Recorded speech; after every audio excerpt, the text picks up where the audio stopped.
નમસ્કાર. Sanjay maths and science એકેડમીમાં આપનું સ્વાગત છે. આજે આપણે વિજ્ઞાનના એક બહુ જ રસપ્રદ પ્રકરણ કાર્બન અને તેના સંયોજનોના રાસાયણિક ગુણધર્મો વિશે વાત કરવાના છીએ. હવે કાર્બન સંયોજનોના રાસાયણિક ગુણધર્મો જેવું આ નામ સાંભળીએ ને એટલે મનમાં તરત જ થાય કે ઓહો, આ તો કંઈક બહુ અઘરું આવવાનું છે, ખરું ને?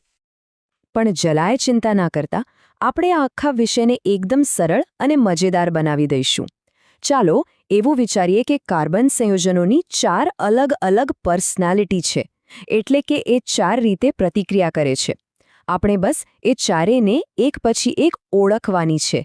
તો ચાલો શરૂ કરીએ પહેલી અને સૌથી જાણીતી પર્સનાલિટીથી, એટલે કે દહન. આ એક એવી પ્રક્રિયા છે જેનો ઉપયોગ આપણે રોજિંદા જીવનમાં બળતણ તરીકે કરીએ છીએ. તો આ દહન એટલે છે શું? એકદમ સાદા શબ્દોમાં કહીએ તો કોઈ પણ વસ્તુનું હવામાં સળગવું. જ્યારે પણ કાર્બન સંયોજનો ઓક્સિજન સાથે પ્રક્રિયા કરે છે ત્યારે તેમાંથી 3 વસ્તુઓ બને છે: કાર્બન ડાયોક્સાઇડ, ગરમી અને પ્રકાશ. એટલે જ ટેકનિકલી આ પણ એક પ્રકારનો ઓક્સિડેશન જ કહેવાય. અહીંયા સ્ક્રીન પર જુઓ, કેટલાક સામાન્ય ઉદાહરણો આપ્યા છે. ભલે એ કોલસા જેવો શુદ્ધ કાર્બન હોય, આપણા ઘરના ગેસ સિલિન્ડરમાં રહેલો મિથેન હોય કે પછી ઇથેનોલ હોય, એક વાત કોમન છે: આ બધા સળગીને શું આપે છે?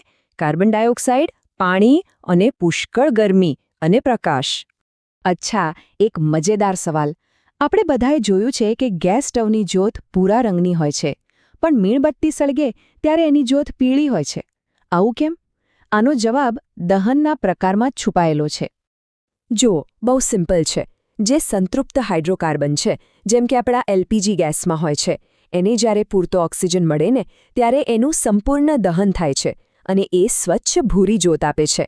પણ મીણ કે કેરોસીન જેવા અસંતૃપ્ત હાઇડ્રોકાર્બનને જ્યારે પૂરતો ઓક્સિજન ન મળે ત્યારે એનું અપૂર્ણ દહન થાય છે અને પરિણામે આપણને મળે છે કાળા ધુમાડાવાળી પીળી જ્યોત. પેલો કાળો ધુમાડો એ બીજું કશું નથી પણ સળગ્યા વગરનો કાર્બન જ છે. ચાલો હવે કાર્બનની બીજી પર્સનાલિટીને મળીએ, ઓક્સિડેશન. આ એક એવો જાદુ છે જેમાં સંયોજન સળગ્યા વગર જ એકમાંથી બીજામાં રૂપાંતરિત થઈ જાય છે, જાણે કોઈ ટ્રાન્સફોર્મર હોય. હવે આ ટ્રાન્સફોર્મેશન કરવા માટે એક ઓક્સિડેશન કર્તાની જરૂર પડે છે. આ એવા પદાર્થો છે જે ઉદારતાથી બીજા પદાર્થને પોતાનો ઓક્સિજન આપી દે છે. આના 2 મુખ્ય ઉદાહરણો યાદ રાખવાના છે: આલ્કલાઇન પોટેશિયમ પરમેંગેનેટ અને એસિડિક પોટેશિયમ ડાયક્રોમેટ. ચાલો આને એક ઉદાહરણથી સમજીએ. માની લો કે આપણી પાસે ઇથેનોલ છે. હવે જો આપણે એમાં કોઈ ઓક્સિડેશન કરતા ઉમેરીને થોડું ગરમ કરીએ તો શું થશે? ઓક્સિડેશન કરતા પોતાનો ઓક્સિજન ઇથેનોલને આપશે અને ઇથેનોલ બની જશે ઇથેનોઇક એસિડ. જોયું? આખું સંયોજન જ બદલાઈ ગયું. અને આ પ્રક્રિયા થઈ કે નહીં એ જાણવાની એક મસ્ત રીત પણ છે. જ્યારે પોટેશિયમ પરમેંગેનેટનો ઉપયોગ થાય છે ને ત્યારે એનો ઘટ્ટ જાંબલી રંગ ધીમે ધીમે ગાયબ થઈ જાય છે. રંગનું જતું રહેવું એ જ એ વાતનો પુરાવો છે કે ભાઈ, મેં મારો ઓક્સિજન આપી દીધો છે અને કામ પૂરું થઈ ગયું છે. હવે આવે છે ત્રીજી પર્સનાલિટી, જેનું નામ છે યોગશીલ પ્રક્રિયા. આ ખાસ કરીને અસંતૃપ્ત હાઇડ્રોકાર્બનનો ગુણધર્મ છે. એમને છે ને બીજા પરમાણુઓ સાથે ટીમઅપ કરીને જોડાઈ જવું બહુ ગમે છે. આ પ્રક્રિયામાં થાય છે શું? તો અસંતૃપ્ત સંયોજનોમાં કાર્બન વચ્ચે જે ડબલ કે ટ્રિપલ બોન્ડ હોય છે ને એ તૂટી જાય છે અને એ તૂટેલી જગ્યા પર હાઇડ્રોજન જેવા નવા પરમાણુઓ જોડાઈ જાય છે, એટલે કે એમનો યોગ થાય છે અને બસ અસંતૃપ્તમાંથી બની જાય છે સંતૃપ્ત હાઇડ્રોકાર્બન. આ પ્રક્રિયાનો ઉદ્યોગોમાં તો બહુ જ ઉપયોગ થાય છે. આપણે જે વનસ્પતિ તેલમાંથી વનસ્પતિ ઘી બનાવીએ છીએ ને એ પ્રક્રિયા આનું જ એક ઉત્તમ ઉદાહરણ છે. તેને હાઇડ્રોજનીકરણ કહેવાય છે. આમાં નિકલ જેવા ઉદ્દીપકનો ઉપયોગ થાય છે જે પ્રક્રિયાને ફટાફટ કરવામાં મદદ કરે છે. અને હવે આપણે પહોંચી ગયા છીએ છેલ્લી અને ચોથી પર્સનાલિટી પર, વિસ્થાપન પ્રક્રિયા. આને આપણે એક અદલાબદલીની રમત પણ કહી શકીએ, જે સંતૃપ્ત હાઇડ્રોકાર્બનમાં જોવા મળે છે. જુઓ, સંતૃપ્ત હાઇડ્રોકાર્બન સામાન્ય રીતે બહુ શાંત હોય છે, કોઈની સાથે જટ પ્રતિક્રિયા નથી કરતા. પણ જેવો એમને સૂર્યપ્રકાશ મળે ને કે તરત જ એમનામાં શક્તિ આવી જાય છે અને તેઓ અદલાબદલીની રમત રમવા માટે તૈયાર થઈ જાય છે. અહીં સ્ક્રીન પર જુઓ, કેટલી સરળતાથી સમજાવ્યું છે.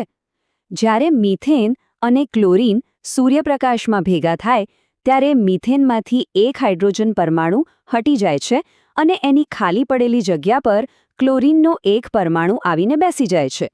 એકનું વિસ્થાપન થયું અને બીજો ગોઠવાયો. બસ આટલી જ છે આખી પ્રક્રિયા. તો અત્યારે સુધીમાં આપણે કાર્બનની ચારે પર્સનાલિટીને મળી લીધી. ચાલો તો હવે ફટાફટ રીકેપ કરી લઈએ કે આપણે શું શું શીખ્યા. આ કોષ્ટક પર એક નજર નાખો. આખા વિષયનો સાર આમાં જ છે. દહન એ તો બધા માટે છે અને એનું કામ છે સળગીને ગરમી અને પ્રકાશ આપવાનું. ઓક્સિડેશન જે સંયોજનને બદલી નાખે છે. યોગશીલ પ્રક્રિયા જે ફક્ત અસંતૃપ્ત સંયોજનોમાં જ થાય છે. અને છેલ્લે વિસ્થાપન જે સંતૃપ્ત સંયોજનોની અદલાબદલીની પ્રક્રિયા છે. આનાથી સારું રિવિઝન બીજું શું હોઈ શકે? ટૂંકમાં જો આખા વિષયમાંથી એક વાત યાદ રાખવી હોય તો એ છે કે સૌથી સરળ પ્રક્રિયા દહન છે અને સૌથી ખાસ અને મહત્વની પ્રક્રિયા યોગશીલ છે, કારણ કે અસંતૃપ્ત સંયોજનોને સ્થિર એટલે કે સંતૃપ્ત બનાવે છે. આશા છે કે તમને કાર્બનની આ ચારે પર્સનાલિટીને સમજવામાં મજા આવી હશે. જો આવા જ બીજા વિષયોને સરળતાથી શીખવા હોય તો અમારી channel Sanjay maths and science એકેડેમીને લાઇક, શેર અને સબસ્ક્રાઇબ કરવાનું બિલકુલ ન ભૂલતા. ફરી મળીશું. આભાર.